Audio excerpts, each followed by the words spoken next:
Well, as I understand it, they're doing that for the office of the presidency for future presidents. I think it's a very important precedent.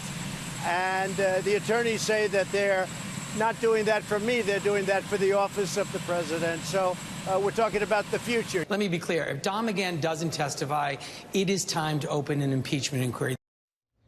So that was President Trump on his way up to Pennsylvania this evening for a rally, talking about the latest back and forth between the White House and the Congress over Don McGahn. There you see him on the screen, the former White House counsel. Pat Cipollone, the White House counsel, writing a letter to Chairman Jerry Nadler of the House Judiciary Committee saying, quote, "The Department of Justice has advised me that Mr. McGahn is absolutely immune from compelled congressional testimony with respect to matters occurring during his service as a senior advisor to the president. Because of this constitutional immunity, and in order to protect the prerogatives of the office of the presidency, the president has directed Mr. McGahn not to appear at the committee's scheduled hearing on Tuesday, May 21st. In other words, tomorrow." Let's bring in our panel. Byron York, chief political correspondent of the Washington Examiner. Susan Page, Washington bureau chief at USA Today. And Katie Pavlich, news editor at townhall.com. Panel, welcome. Katie, your thoughts on the latest on the back and forth? Well, the White House statement was clearly more political than the DOJ memo that they released. But the 15 pages that the Department of Justice did release prove that they're ready for a long-term court battle over this specific issue, with Jerry Nadler, the chairman of the Judiciary Committee, wanting to call direct staff members and senior advisors to the president up to testify. The White House emphasized again today that Don McGahn testified for 30 hours to the special counsel, pointed out they've turned over 1.4 million documents to the special counsel, and they're framing this as, we're not going to give Jerry Nadler a redo of the Mueller investigation. But based on the things that the 15-page memo stated about precedent under different administrations, both Republicans and Democrats, citing the Clinton administration and the Nixon administration, they're clearly looking at this from a broader perspective and arguing that this is not just about this administration, but that previous senior advisors to the White House have been protected by the precedent that the DOJ has set, and not being forced to comply with these subpoenas because it's a direct advisor to the president. Susan, we heard from David Cicilline, who's a member of the leadership team, and he used the I word, impeachment. Your thoughts on where we are right now? Well, in this case, the Trump administration is building on a line of argument that was made by the Obama administration. Now, there's some mixed history on this. Under the George W. Bush administration, there was a court decision that said that that Harriet Miers would have to go comply with the subpoena and go up and appear before a congressional panel. But they are in line with some precedents there. But this is part of a broad effort by the Trump administration to defy congressional investigations on every front, and that is enormously frustrating to the House Democratic chairman, and it does fuel the desire by some House Democrats to move forward with impeachment. One of those fronts is trying to get the president's tax returns. Take a listen to his answer on this.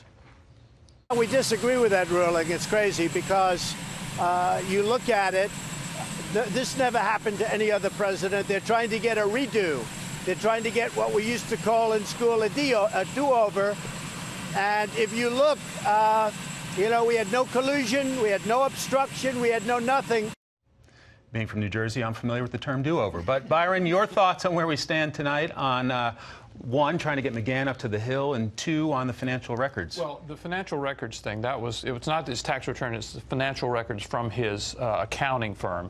And I think he was going to lose that. They didn't have a really strong argument. The White House said, well, Congress doesn't have a legitimate legislative purpose in getting this information. And the judge, I think, is not going to tell Congress what its legislative purpose is. On the McGahn thing, I think it's a little different. I think the White House is on pretty solid ground here. They did cite events from the Clinton administration, from the George W. Bush administration, and from Obama. And these are cases, I think, in which they really don't want to go to court. I don't think they want a decision against both sides. Congress and the White House would have a lot to lose in this, especially in the Bush case. The Congress subpoenaed Harriet Miers, who was a White House counsel, and Karl Rove in 2007. They bickered about it for 2 years into the Obama administration.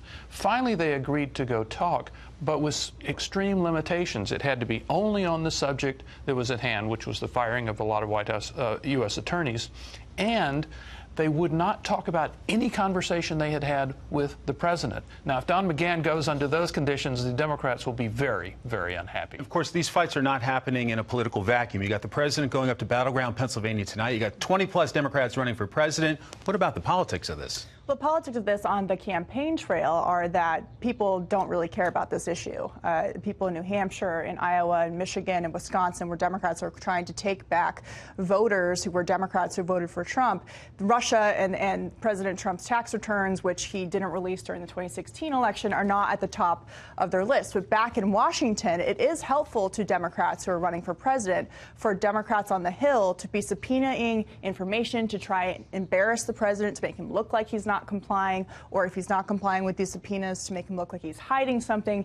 That will be politically helpful to them when it comes to a general election, for them to do the opposition research through their positions on these committees while the candidates are out there talking about issues and meeting with voters. Your thoughts on the politics? You know, I think I agree with you that this isn't what is at the top of voters' minds. You talk to voters, they say healthcare, education, things that involve their own lives. But among the strongest Democratic activists, they do care about holding the president accountable, about being able to investigate him, by doing the kind of oversight that Republicans declined to do during the first 2 years of his tenure when they controlled both houses of Congress. And that creates, I think, some risks for Democratic leaders because how do they manage that desire to investigate the president against their knowledge that the issues that really motivate voters are something else? There's some fresh reaction from Don McGahn's attorney, William Burke, saying that he will respect the president's instruction about not testifying tomorrow. Byron, what about the politics of the moment? Well, this will go on. I think that this lack of interest among the voters, and we've got a Mueller report. It was 450 pages long. There's a lot of information in it, and it hasn't seemed to change a lot of minds. I think Democrats, and they're pretty open about this, they realize that most people didn't dig into the Mueller report. There's arcane legal argument. There's a lot of details in there. I think they would like to create a simple TV show out of it, to have a dramatic witness come and testify in front of Congress, and maybe they could get some interesting personal information out of it, and it could be a show that people could actually attach themselves to. That's why they want McGahn to testify so badly, and they'd certainly like to get Robert Mueller as well, and I think that's one of the reasons the White House is resisting. You have to remember, McGahn cooperated entirely with the criminal proceeding, that is the Mueller investigation, 30 hours of testimony, tons of pages of material. It's just the White House does not want to let them create this TV show. Then there's Michigan Congressman Justin Amash, who's a libertarian kind of guy, and has, a tendency to butt heads with his leadership, calling for impeachment now. A Twitter back and forth between Amash and President Trump over impeachment. Katie, your thoughts on this? Well, Republicans aren't known for being in lockstep, which is a good thing, not having groupthink. But when it comes to Justin Amash's past positions on civil liberties, which have been good ones, I find it quite interesting that he took the position of impeachment when there is so much evidence on the other side of this situation of the FBI improperly using the Justice Department and the DNC and the Clinton campaign to go after a political opponent with the federal government. Of course, we've talked about the potential of the FISA abuse. So after reading the report, as many of us have, I think a lot of people and Republicans have been saying on Capitol Hill today, we've come to a very different conclusion, and we do not agree with the calls for impeachment by Congressman Amash, but he is entitled to his opinion, and certainly President Trump has an opinion about it as well. Speaker Nancy Pelosi told our producer Jason Donner on the Hill just moments ago that they really need some bipartisanship in the Senate really to go anywhere with impeachment. What your thoughts, Susan? Right. I mean, that's her standard has been they shouldn't go forward with impeachment if there's not bipartisan support. Justin Amash does not comprise bipartisan support for impeachment. He speaks only for himself. But there's one way in which he could create big problems for Donald Trump, and that is if he runs as the Libertarian nominee for president. He says that's a possibility. And, we know that he comes from a key state. We know that third-party candidates do not have to get a lot of the vote to potentially affect the outcome in a state. In a key state like Michigan, that could matter. The Democratic hope would be that this could be a crack in the dam, the beginning of something that would build into something much, much bigger. Does not appear to be that happening at all. And, of course, the bigger issue, of course, is the Senate. And Mitt Romney, for goodness sake, said he did not agree with Justin Amash here. So you're not seeing any progress for Democrats in the Senate on this.